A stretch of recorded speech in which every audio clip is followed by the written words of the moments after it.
ഓം നമോ ഭഗവതേ വാസുദേവായ.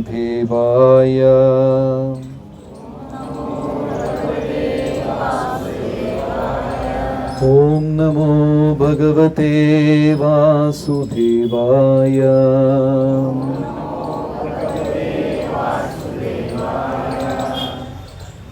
ഭാഗവതത്തില് പ്രധാനപ്പെട്ട ഒരു അധ്യായമാണ് നൃഗമോക്ഷം എന്ന് പറയുന്ന അധ്യായം. അതായത് കർമ്മഫലത്തിനെ കുറിച്ച് വിവരിക്കുന്നതാണ്. എന്ത് ചെയ്താലും കർമ്മഫലം നമുക്ക് തിരിച്ച് കിട്ടിയേ മതിയാകൂ. അതിൽ നിന്ന് ആർക്കും രക്ഷപ്പെടാൻ സാധിക്കില്ല. ആരാണ് നമ്മുടെ മക്കൾ? ഭാഗവതം പറയുന്നു, മുൻജന്മങ്ങളിൽ നാം ചെയ്തിട്ടുള്ള പാപപുണ്യമാണ് ആരായി ജനിക്കുന്നത്? മക്കളായി ജനിക്കുന്നത്. ഒരുപാട് പാപകർമ്മം ചെയ്തിരുന്നാൽ അവർ മക്കളായി ജനിച്ച് നമുക്ക് ഒരു സമാധാനം തരില്ല. ഒരുപാട് പുണ്യം ചെയ്തിരുന്നാൽ അവരും മക്കളായി ജനിച്ച് വയസ്സായ നമ്മളെ വളരെ സന്തോഷത്തോട് സംരക്ഷിക്കും. നാം ചെയ്യുന്ന കർമ്മഫലമാണ്. പക്ഷേ ഈ കർമ്മഫലം ഭഗവാനും ധർമ്മരാജനും ഒഴിയെ വേറെ ആർക്കും മനസ്സിലാവില്ല. നിങ്ങളുടെ കർമ്മഫലം ഗണിച്ചു തരാം എന്ന് പറഞ്ഞ് ജ്യോത്സ്യന്മാർ പൈസ മേടിച്ച 90% പറ്റിപ്പാണ്. എന്തുകൊണ്ടാ? ഇത് പ്രപഞ്ചത്തിലെ 2 പേർക്കേ ഗണിക്കാൻ സാധിക്കുള്ളൂ. ആർക്ക് 2 പേർക്കാണ്?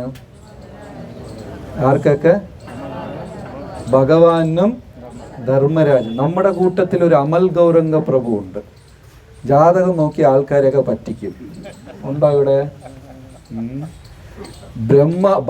ബ്രഹ്മാവിന് പോലും മനസ്സിലാവില്ല. കർമ്മം എന്ന് പറയുന്നത് ഹോട്ട് കോൾ. കോളിന് എന്താ പറയാ?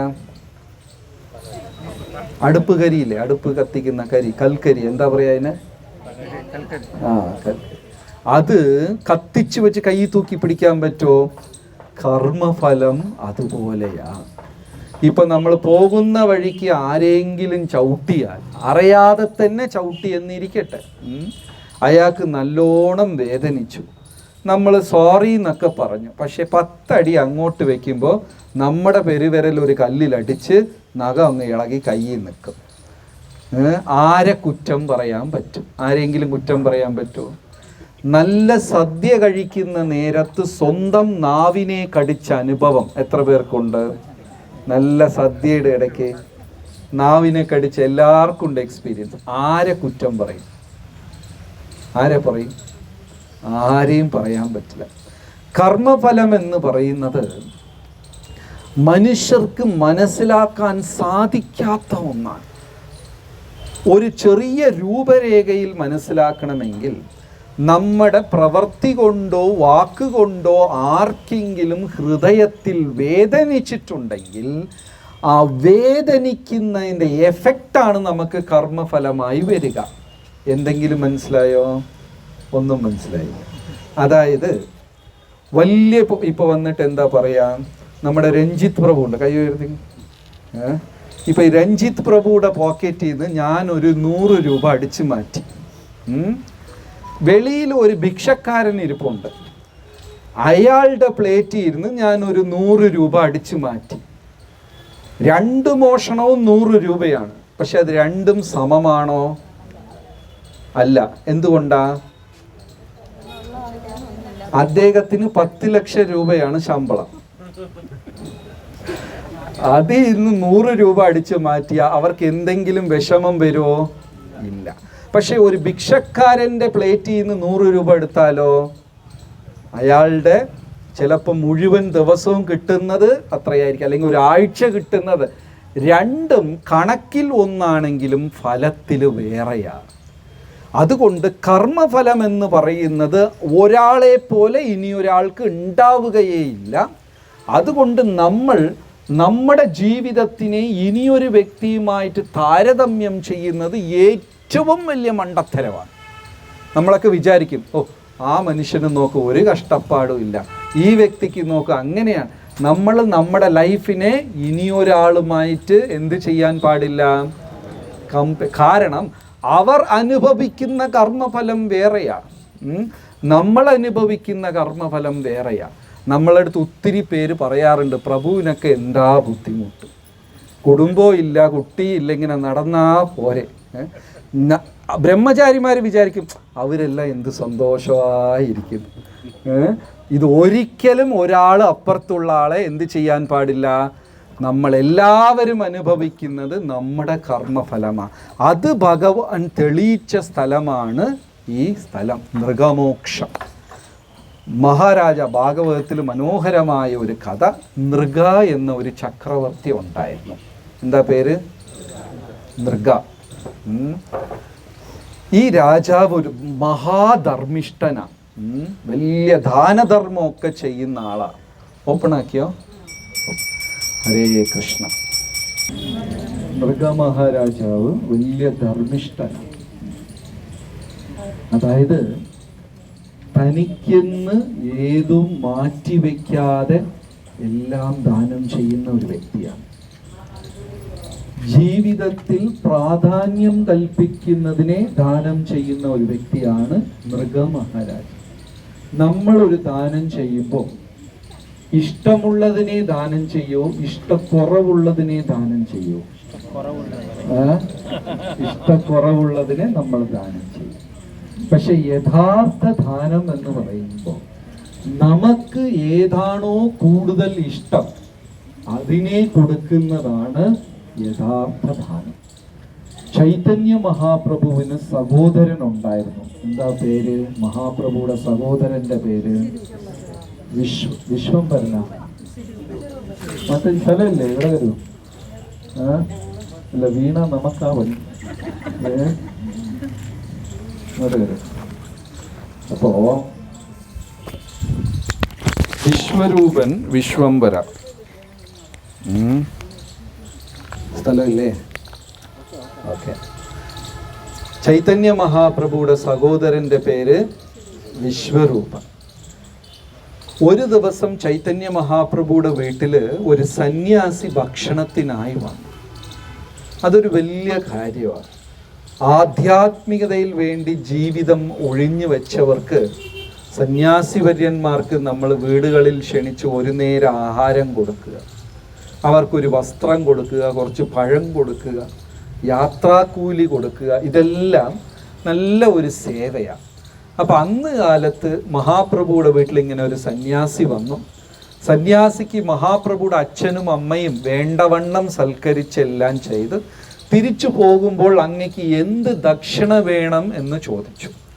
ഉടനെ ആ സന്യാസി പറഞ്ഞു, എനിക്ക് ഒരുപാട് സ്ഥലം തീർത്ഥാടനം പോകേണ്ടതുണ്ട്, എനിക്ക് സഹായത്തിന് ആരുമില്ല, നിങ്ങളുടെ മകനെ എനിക്ക് ദാനമായി തരണം എന്ന് പറഞ്ഞു. ഇന്ന് കാലത്ത് വീട്ടിൽ വന്ന് ചോദിച്ചാൽ കൊടുക്കോ? കൊടുക്കില്ല. ചിലര് ഈ ശല്യം എങ്ങനെങ്കിലും പോട്ടെ എന്ന് പറഞ്ഞ് കൊടുത്താലും ആയി. പക്ഷെ മഹാപ്രഭുയുടെ അച്ഛനും അമ്മയും ജീവനേക്കാളും സ്നേഹിച്ചത് ആ മകനെ. അത്ര സൽസ്വഭാവിയാ, പക്ഷെ മറുത്ത് പറയാൻ പറ്റാതെ കൊടുത്തു. അതൊക്കെയാ യഥാർത്ഥ ദാനം. നമ്മൾ ജീവിതത്തിൽ അത്രയും വില കൽപ്പിക്കുന്ന സാധനങ്ങളെ കൊടുക്കുന്നതാ ശരിക്കുമുള്ള ദാനം. ഇന്നും ആൾക്കാർ തിരുപ്പതിയിൽ പോകാറുണ്ട്. എന്താ കൊടുക്കുക? മുടി. വീട്ടിൽ എത്തുമ്പോൾ വളരുമെന്നറിയാം അവർക്ക്. ഇതൊക്കെ വളരെ വളരെ താഴെ നിലവാരത്തിലുള്ള ദാനധർമ്മങ്ങളാണ്. പക്ഷേ തിരുപ്പതിയിൽ മുടി കൊടുക്കുന്നതിന് വേറെ ഒരു ഐതിഹ്യമുണ്ട്. അതായിക്കോട്ടെ. അപ്പോൾ ഇവിടെ മൃഗചക്രവർത്തി ആര് ചോദിച്ചാലും ഇല്ലെന്ന് പറയത്തില്ല. ഒരു ദിവസം ഒരു ബ്രാഹ്മണൻ വന്ന് ദാനം ചോദിച്ചപ്പോൾ പശുവിനെ ദാനമായി കൊടുത്തു. സന്ധ്യ ആയപ്പോൾ എന്ത് ചെയ്തു? ഈ പശു പഴയ പോലെ വന്ന് തൊഴുത്തിൽ തന്നെ കൂടി. ഈ മൃഗങ്ങൾക്കൊക്കെ അങ്ങനെ സ്വഭാവമുണ്ട്. സൂര്യൻ അസ്തമിക്കുമ്പോൾ കോഴിയൊക്കെ വന്ന് തിരിച്ച് വീട്ടിൽ വരും. ആടുമാടെല്ലാം, എല്ലാ ജന്തുജീവജാലങ്ങളും സന്ധ്യ ആകുമ്പോൾ എവിടെ എത്തും? വീട്ടിൽ. മക്കളെ വിട്ടാൽ ഒന്നും തിരിച്ചു വരില്ല. അർദ്ധരാത്രി ആയാലും പിള്ളേർ തിരിച്ചു വരില്ല. മൃഗങ്ങളെല്ലാം വരും. ഈ പശു പഴയതുപോലെ രാജാവിൻ്റെ തൊഴുത്തിൽ വന്നങ്ങ് കൂടി. അടുത്ത ദിവസം ഇനിയൊരു ബ്രാഹ്മണൻ ദാനം ചോദിച്ചു വന്നപ്പോൾ രാജാവിൻ്റെ പണിക്കാർക്ക് തെറ്റുപറ്റി ഇതേ പശുവിനെ പിടിച്ച് രണ്ടാമത്തെ ബ്രാഹ്മണനും ദാനമായി കൊടുത്തു. ആദ്യത്തെ ബ്രാഹ്മണൻ രാജാവ് തന്ന പശുവിനെ കാണാനില്ലല്ലോ എന്ന് പറഞ്ഞ് തലയിലടിച്ച് നിലവിളിച്ച് വരാം. നോക്കുമ്പോൾ ഇനിയൊരു ബ്രാഹ്മണൻ ആ പശുവിനെ പിടിച്ചുകൊണ്ട് പോകും. ആദ്യത്തെ ബ്രാഹ്മണൻ പറഞ്ഞു രാജാവ് ഇതെനിക്ക് തന്നതാ. രണ്ടാമത്തെ ആളും പറഞ്ഞു രാജാവ് എനിക്ക് തന്ന. രണ്ടുപേരും അടിയോടെ അടിയായി. രാജാവിൻ്റെ അടുത്ത് ചെന്ന് പരാതി പറഞ്ഞു. രാജാവിന് മനസ്സിലായി. രാജാവ് പറഞ്ഞു തെറ്റ് പറ്റി, ക്ഷമിക്കണം, 2 കൂട്ടർക്കും 10 പശു ഞാൻ തരാം എന്ന് പറഞ്ഞു. ഇവർ പറഞ്ഞു ഞങ്ങൾ ദാനം സ്വീകരിക്കും, ഭിക്ഷ ചോദിച്ചിട്ടല്ല വന്നത്, കിട്ടിയ സാധനം തന്നെ വേണം. ഒരു പശുവിന് എങ്ങനെ 2 പേർക്ക് കൊടുക്കാൻ പറ്റും? രാജാവ് നിസ്സഹായനായി നിന്നു. 2 ബ്രാഹ്മണരും കൂടെ രാജാവിനെ ശപിച്ചു, നീ ഒരു ഓന്തായി പോട്ടെ. രാജാവ് എന്ത് തെറ്റ് ചെയ്തു? രാജാവ് എന്ത് തെറ്റാ ചെയ്തത്?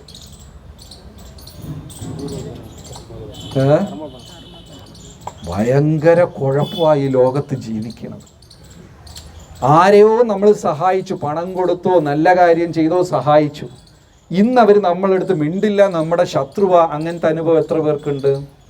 കാശൊക്കെ കൊടുത്ത് സഹായിച്ചു, ഇപ്പം ആരും അവർ തിരിച്ചു മിണ്ടും. നമ്മൾ എന്ത് തെറ്റാ ചെയ്തു? കർമ്മഫലം ഈ പ്രപഞ്ചത്തിൽ തന്നെ ആർക്കും മനസ്സിലാക്കാൻ പറ്റില്ല. 2 പേർക്കേ കർമ്മഫലം മനസ്സിലാക്കാൻ പറ്റുള്ളൂ. ആർക്കൊക്കെയാ? ഭഗവാനും ധർമ്മരാജനും മാത്രം. വേറെ ആർക്കും മനസ്സിലാവില്ല. ഭഗവാൻ സൃഷ്ടി നടത്തിക്കൊണ്ടിരുന്നപ്പോൾ എല്ലാ ഡിപ്പാർട്ട്മെന്റ് തിരിച്ചു. പണം ലക്ഷ്മി ദേവി നീ നോക്കിക്കോ, ലക്ഷ്മി ശരിയെന്ന് പറഞ്ഞു. മരുന്ന് അശ്വിനി കുമാരന്മാർ, വേദങ്ങൾ ബ്രഹ്മാവ്, ഇങ്ങനെ എല്ലാം. മരണം പോലും കൊടുത്തു, എല്ലാവർക്കും കൊടുത്തു, ഓരോ ഡിപ്പാർട്ട്മെൻറ്റും കൊടുത്തു. പലർക്കും ഇന്ദ്ര, ചന്ദ്ര, വരുണൻ, വായു, അഗ്നി, ഗന്ധർവന്മാർ എല്ലാവർക്കും. കർമ്മത്തിൻ്റെ വിഭാഗം വന്നപ്പോൾ ദൈവം ചോദിച്ചു നിങ്ങളിൽ ആരാണ് ഈ ഡിപ്പാർട്ട്മെൻറ്റ് എടുക്കുക? എല്ലാവരും പറഞ്ഞു വേണ്ട, എവിടെ തൊട്ടാലും പൊള്ളും. ഏത്? കർമ്മം. അത്ര കോംപ്ലിക്കേറ്റഡാ. അന്ന് മീറ്റിങ്ങിന് ലേറ്റായി വന്നു ധർമ്മരാജൻ. മലയാളിയായിരിക്കും, സമയത്തിന് വന്നില്ല. ഈ മീറ്റിംഗ് നടക്കുമ്പോൾ ആരാ താമസിച്ചു വന്നത്? ധർമ്മരാജൻ താമസിച്ചു വന്നു. ഭഗവാൻ ചോദിച്ചു ധർമ്മരാജനെ ഞാൻ തരുന്ന സേവനം ഏറ്റെടുക്കുമോ? ധർമ്മരാജൻ പറഞ്ഞു അങ്ങ് എന്ത് തന്നാലും ഞാൻ ഏറ്റെടുക്കാം, കർമ്മം നീ പിടിച്ചോ എന്ന് പറഞ്ഞു. അപ്പോഴാ ധർമ്മരാജൻ ശാന്തനാ. ഒരാളെപ്പോലും ഒരു വാക്കുപോലും ജീവിതത്തിൽ കടുപ്പിച്ച് സംസാരിച്ചിട്ടേ ഇല്ല. ഇനി ഒരാളുടെ ഹൃദയം വേദനിക്കുന്ന പോലെ ജീവിതത്തിൽ ഒരക്ഷരം മിണ്ടിയിട്ടില്ല അദ്ദേഹം, നമ്മളെപ്പോലെ. ആര്? ധർമ്മരാജൻ. ഇപ്പൊ ധർമ്മരാജൻ പറഞ്ഞു ഇത് ഞാൻ എങ്ങനെ കൈകാര്യം ചെയ്യും? ആൾക്കാരെ എണ്ണയിലിട്ട് പൊരിക്കണം, പപ്പടം പോലെ ഇത് ചെയ്യണം, കാരാഗ്രഹത്തിലിടണം, തുന്നൽ മെഷീനിൽ വെച്ച് തയ്ക്കണം, പൈസയൊക്കെ പലിശയ്ക്ക് കൊടുത്ത് എവിടെ ഇട്ട് തയ്ക്കണം?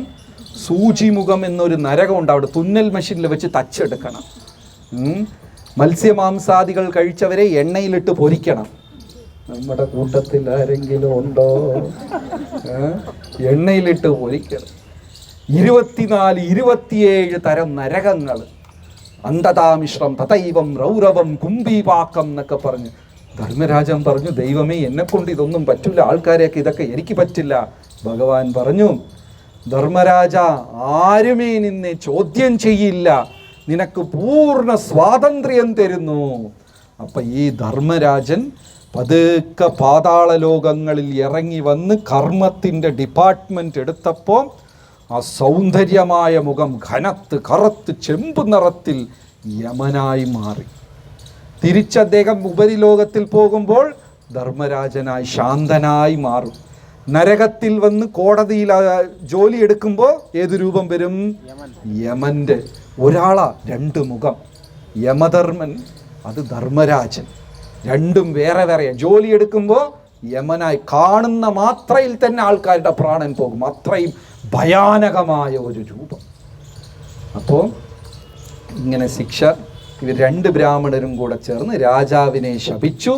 എന്തായി പോട്ടെ എന്ന് ഈ കഥ കേട്ടുകൊണ്ടിരുന്ന ശുഗമഹർഷി, പരീക്ഷിത്ത് ശുഗമഹർഷി എടുത്ത് ചോദിക്കുക പശുവിനെ ദാനം കൊടുത്തതിനാണോ ഒന്നായി പോകേണ്ട അവസ്ഥ എന്ന് നോക്കിയാൽ ഭൂമിയിൽ ആരെങ്കിലും ഇരിക്കൂ. അപ്പോൾ ഭഗവാൻ പറയുന്നു, വ്യാസൻ പറയുന്ന രഹസ്യം, ഈ ഭൗതിക ലോകത്തിൽ നല്ലത് ചെയ്താലും തെറ്റാണ്, മഹാഭാരതത്തിൽ കർണൻ്റെ കഥ അറിയാമോ? കർണൻ ഇരുന്നപ്പോൾ പരശുരാമൻ മടിയിൽ കിടന്നോളാം എന്ന് പറഞ്ഞു. കർണനും വലിയ സന്തോഷത്തിൽ എൻ്റെ ഗുരുനാഥൻ എൻ്റെ മടിയിൽ കിടന്നോ എന്ന് പറഞ്ഞു. കിടന്നപ്പോൾ ഒരു വണ്ട് വന്ന് തുളയ്ക്കാൻ തുടങ്ങി. കുത്തി കർണൻ വേദന സഹിച്ചു, പല്ലും കടിച്ചിരുന്നു. എന്തുകൊണ്ടാ? ഗുരുവിന് ശല്യപ്പെടുത്തരുത്, ഉറക്കം തടസ്സപ്പെടുത്തരുത്. കുറച്ച് കഴിഞ്ഞ് പരശുരാമൻ നോക്കി, എല്ലാം നനഞ്ഞു ചോര. ഉടനെ പരശുരാമൻ വന്നിട്ട് കർണൻ്റെ അടുത്ത് ചോദിച്ചു, കർണാ നീ ബ്രാഹ്മണനാണോ? കാരണം കർണൻ ഒരു കുട്ടി കള്ളം പണ്ടെങ്ങാണ്ടോ പറഞ്ഞിരുന്നു. ഉടനെ പരശുരാമൻ ശപിച്ചു, കർണ ഞാൻ പഠിപ്പിച്ചു കൊടുത്ത അത്ര വിദ്യയും കറക്റ്റ് സമയത്ത് നീ മറന്നുപോകുമെന്ന് ശാപം കൊടുത്തു. ഇപ്പോൾ കർണൻ വേദന സഹിച്ചത് നല്ല കാര്യമോ തെറ്റോ? നല്ല കാര്യം. കിട്ടിയത് എന്താ? ശാപം. കലികാലത്തിൽ നല്ലത് ചെയ്താലും എന്ത് സംഭവിക്കും? ശാപവും ദോഷവും ഉണ്ടാകും. അത് വളരെ കുഴപ്പമാണ്, കോംപ്ലിക്കേറ്റഡ് ആ കർമ്മം. അതുകൊണ്ട് എന്ത് ചെയ്താലും ഭഗവാന്റെ നാമത്തിൽ വേണം ചെയ്യാൻ. നമ്മൾ 10 പേർക്ക് അന്നം കൊടുത്താലും അതെന്താക്കി കൊടുക്കണം? ഭഗവാന് സമർപ്പിച്ചിട്ട് നിവേദിച്ച് പ്രസാദമായി കൊടുക്കണം. ആർക്കെങ്കിലും പൈസ കൊടുക്കുകയാണെങ്കിൽ വാ വാ വാ വാ കൃഷ്ണൻ്റെ ഫോട്ടോയുടെ മുമ്പേ, എനിക്ക് ഒന്നും വേണ്ട നിനക്കൊന്നും വേണ്ട, എടുത്തോണ്ട് പോകും. ഭഗവാന്റെ നാമത്തിൽ ചെയ്യണം. ചെയ്തില്ലെങ്കിൽ എന്ത് സംഭവിക്കും? നല്ലത് ചെയ്താലും കർമ്മഫലമുണ്ടാകും. ആ മഹാസത്യം പറഞ്ഞു കൊടുത്ത സ്ഥലമായത്. നൃഗമഹാരാജാവ് എന്തായി ജനിച്ചു? ഓന്തായി ജനിച്ചു. ഒരു ദിവസം കൃഷ്ണ ഭഗവാന്റെ പുത്രപൗത്രന്മാർ, കൃഷ്ണ ഭഗവാൻ എത്ര ഭാര്യമാരാ? 14 16,108 പത്നിമാർ. ഓരോ പത്നിയിലും 10 ആൺമക്കളും ഒരു പെൺകുട്ടിയും. അപ്പൊ മൊത്തം എത്രയാ? 11. ഒരു കപ്പിൾ, ഒരു വൈഫിന് 10 ആൺകുട്ടിയും ഒരു പെൺകുട്ടിയും. കാൽക്കുലേറ്റർ. കൃഷ്ണ ഭഗവാന്റെ പുത്രപൗത്രന്മാരെല്ലാം ഈ പ്രദേശത്ത് പന്ത് കളിച്ചുകൊണ്ടിരുന്നപ്പോൾ ഈ പന്ത് ഒരു കിണറ്റിൽ വീണു. അവർ വന്ന് ആ പന്തെടുക്കാൻ നോക്കിയപ്പോൾ ഭീമാകാരമായ ഒരു ഓന്ത് അതിനകത്ത് കിടക്കും. കുട്ടികളെല്ലാം പേടിച്ച് ചെന്ന് മുതുമുത്തശ്ശനായ കൃഷ്ണ ഭഗവാനെ വിളിച്ചുകൊണ്ട് വന്നപ്പോൾ കൃഷ്ണ ഭഗവാൻ ആ ദയനീയ അവസ്ഥ കണ്ടു. ആരുടെ? മൃഗൻ.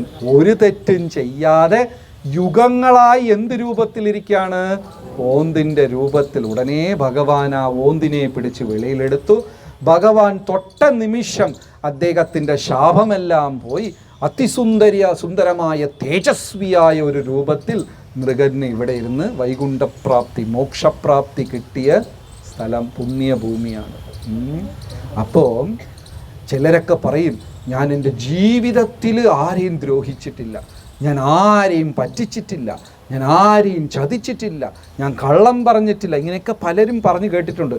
പക്ഷേ ജപിച്ചിട്ടില്ലെങ്കിൽ ഇതെല്ലാം ചെയ്തും എന്തില്ല? പ്രയോജനമില്ല. നല്ല കർമ്മം ചെയ്താലും ഭഗവാന്റെ ഭക്തനായില്ല. നാമജപം ചെയ്തില്ലെങ്കിൽ പ്രയോജനമുണ്ടോ? ഒരു പ്രയോജനമില്ല. അങ്ങനെ മൃഗമോക്ഷം നടന്ന സ്ഥലം. ഈ ലീലയെ ഓർത്താണ് ഫ്രണ്ടിൽ അവരൊരു ചെറിയ തീർത്ഥം, മൃഗതീർത്ഥം മുന്നിൽ. അപ്പോൾ ദർശനം കഴിഞ്ഞാൽ വെള്ളവും കുടയുക വളരെ പ്രധാനം.